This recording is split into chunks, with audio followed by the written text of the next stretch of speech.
I'm Georgina Murray, I'm from Griffith University, and this is David Peetz from Griffith University too. So the title of our talk is Aspects of Union Adaptation, and we're going to try and put it into, we're going to try and use this technology first, and it isn't working. I think you just have to use the button. Okay, and so we're going to try and put some sort of theoretical basis in relation to looking at capitalism and its relationship to unionism. So capitalism past and present and where unions interfere is part of the first part of the structure. Then we're going to look at the space for union organisation. Where does union organisation fit within that space of what capitalism is today?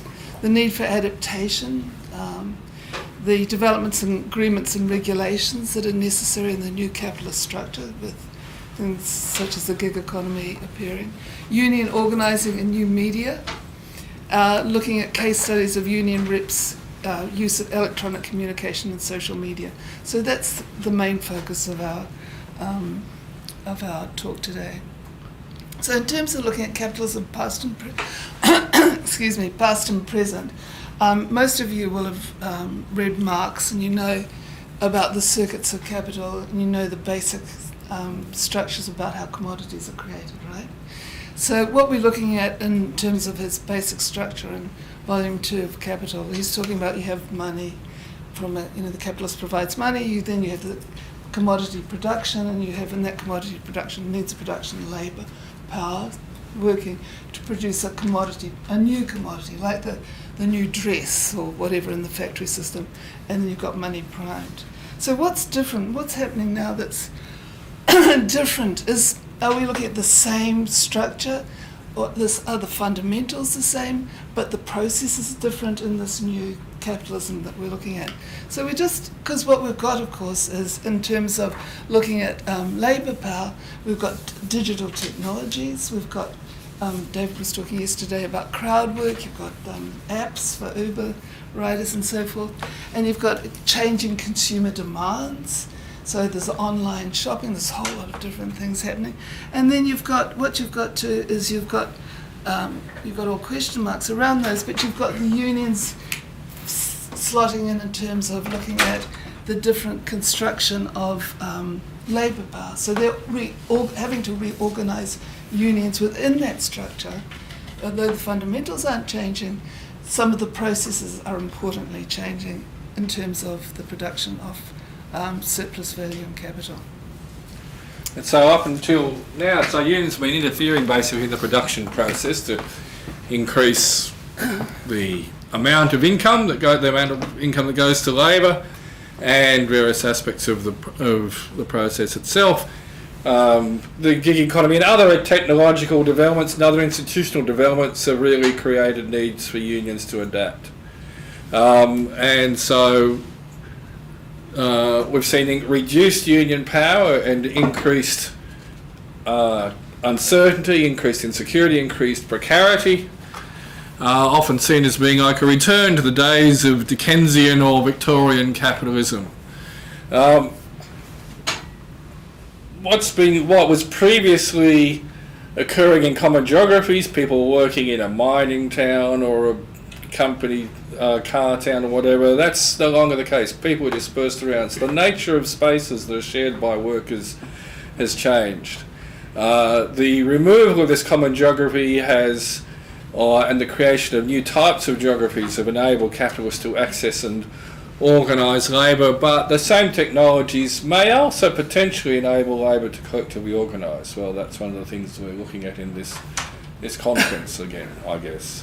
So employers are accessing and organising labour through non-spatial means, through digital tools and platforms, and labour faces the problem of how to organise in the absence of a common geography, a common locality that people are in. You can't really hold town hall meetings or whatever is in the way that you used to do.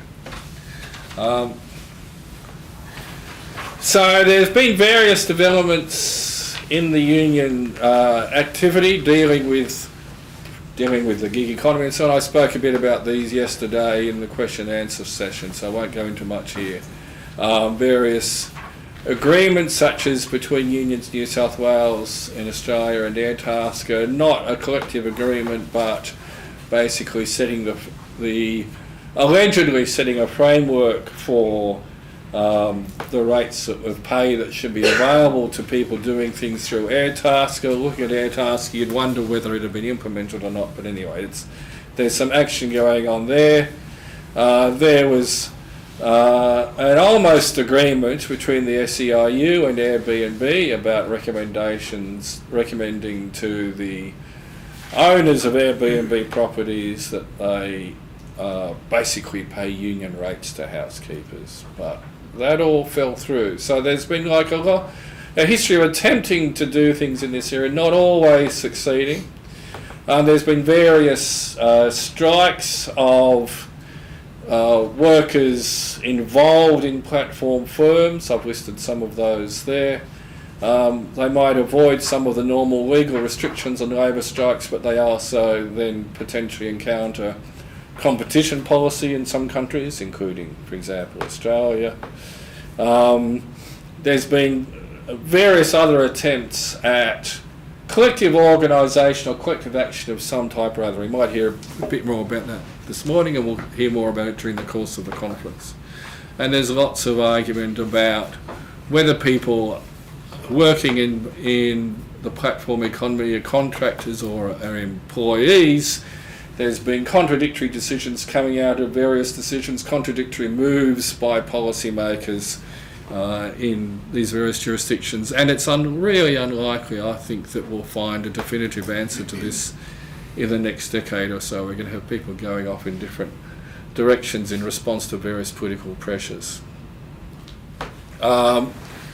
Unions have also sought to respond to the present situation by making use of these new technologies. Probably the biggest example where a new technology has been used in an old space has been in our Walmart. Now, our Walmart was basically a collective organisation created by the relevant union in the United States after various attempts to organise Walmart had failed. Walmart being one of the most successfully anti-union large companies in the world, the largest retailer in the world, possibly the largest employer, and has been very successful in keeping unions out in Canada, in the United States, not quite so successful in Canada, and has had to make a number of concessions in other countries. But in the United States in particular, its homeland, it's been very, very difficult for unions to organise there. And eventually our Walmart was set up, which is basically, it's an extension of a Facebook group. It started off on Facebook, and they ended up creating a bespoke app that would go on people's phones. Basically, it's a mechanism by which people who are working for Walmart can communicate with each other and support each other without any of this actually taking place on the floor of the workplace. They claim to have reach in over 3,000 stores, 500,000 people a week, of whom 50,000 see their messages. Pretty cheap membership, $5 a month, a lot cheaper than your ordinary union membership. And so the biggest activity is really this support work, mutual support work. There has been, however, it's also been used to mobilise people in demonstrations in support of, in effect, part of the fight for 15, and so gaining higher minimum wages for workers in Walmart, and of gaining better pregnancy policy, parental leave policy workers in Walmart. And they've also started, interestingly, using artificial intelligence, which has been seen as the bane of unions, but if you contact our Walmart on this app and you have a simple query, then basically the first place it goes to is the bot. And the bot, if it can answer your question, it will answer it.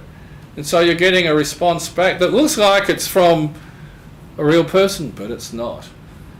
And gradually, if it's a more complex thing, the bot says, "No, I don't know," and pass it on to a real person. The real person deals with it. And gradually, as is the case with artificial intelligence, which basically learns through doing, more and more complex queries will be dealt with by AI as are being as it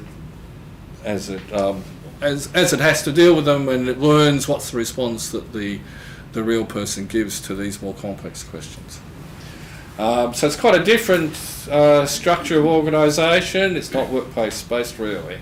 It's a much flatter structure, and it's a model that's been taken up elsewhere. There's been some unions in Australia, including United Voice, that have been. United Voice basically represents low-paid workers in hospitality, security guards, all sorts of low-paid work. It's probably the union in Australia that is most representative of low-paid workers. There's very few areas where it actually has very high union density. So it's in a different space to Walmart, in the sense that Walmart is one big employer in a low-wage industry, or one big low-wage employer in an industry, I should say. Whereas United Voice is basically engaging with a whole lot of low-wage employers, thousands and thousands of them, and trying to see to what extent is this technology going to be useful. There's other unions that are starting to show some interest as well. It's a bit too early really to see how successful or not it's going to be. But a more established way in which unions, particularly unions in Australia, have been responding is of course the old, it's not so old really, but compared to AI, I guess it is, the electronic communications and social media, and this is really the empirical core of what we wanted to talk about. We did a survey a few years ago of unions' use of networks, and as part of that we looked at, okay, so what sort of tools do union delegates, the workplace union representatives or shop stewards, whatever term you want to use, what sort of tools do union delegates use to operate within their networks? And for this, we're particularly interested in the use of email and social media such as Facebook and Twitter. So we had a written survey of 473 delegates who'd been through union training. We did a follow-up survey of those delegates a couple of years later. We got about a third of them back, quarter of them back. So we asked delegates, amongst other things, what tools, which of the following do you use, and how effective do you find they are, and do you think you should be using them more, the same, or less than what you're actually using? So the what we have here is basically a series of it's a series of charts in effect, and we're looking at the extent to which, on the one hand, the delegates' use of email or Facebook or Twitter correlates with the extent to which they agree with the statements on the left.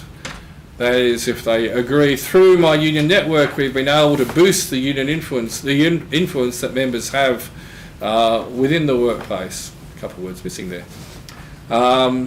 And there's some positive correlations, they're relatively small, between use of email, Facebook and Twitter. Email, by the strength of correlation, say, well, email is the best for using, boosting influence that members have within the workplace through the networks. Use of email also correlates quite a lot more strongly than the other two methods do with responses on the network is a way by which the union office has made more effective use of delegates. Through my union network, I'm able to find out about people with whom I otherwise would not have much contact. And through my union network, I'm able to make use of information from people outside the workplace, basically. So email is best, but Facebook is also quite good for networking as measured in that way.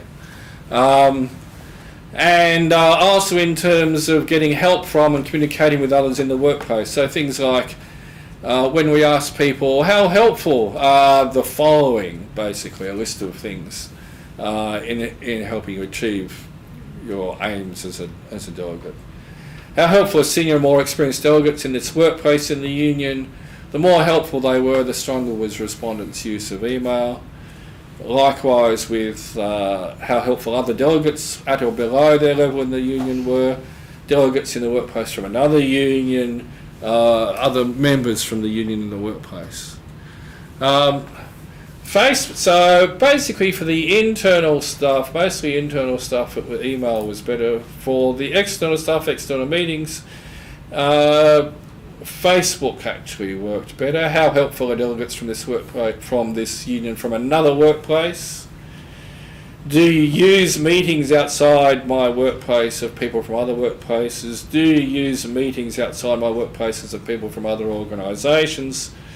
Do you use social events outside the workplace? On all of those, Facebook appeared to be the most effective mechanism. And Twitter was good for campaigning, particularly beyond the workplace. How helpful are customers or clients from my employer? How helpful are people from community groups, women's groups, or other organisations or networks? These things correlated quite strongly with the use of Twitter. How helpful are local politicians? How much ability do you have to learn about how to deal with unfamiliar matters that arise, and how much ability do you presently have to run industry campaigns? Twitter is quite good in helping those things. And all of those things, all of those forms of communication were good for campaigning and organising in general. But in amongst all that, although those techniques were pretty useful, we found that delegates really didn't use them very much. So they work, but only when people use them, and they don't use them very much. So this is the list of responses to the question, basically about how much do you use it? Do you use it heavily? That's the dark green. Do you use it somewhat? That's the light blue. Don't use it at all. That's the white bit. And you can see right down the bottom there the things that are least frequently used of Facebook and Twitter. Email is about the third most used, so that's not too bad. But Facebook and Twitter barely used at all. So the social media, as opposed to electronic mail, barely used. And they've also increased the list. This basically asks people whether in the last couple of years their usage of these things has increased or decreased.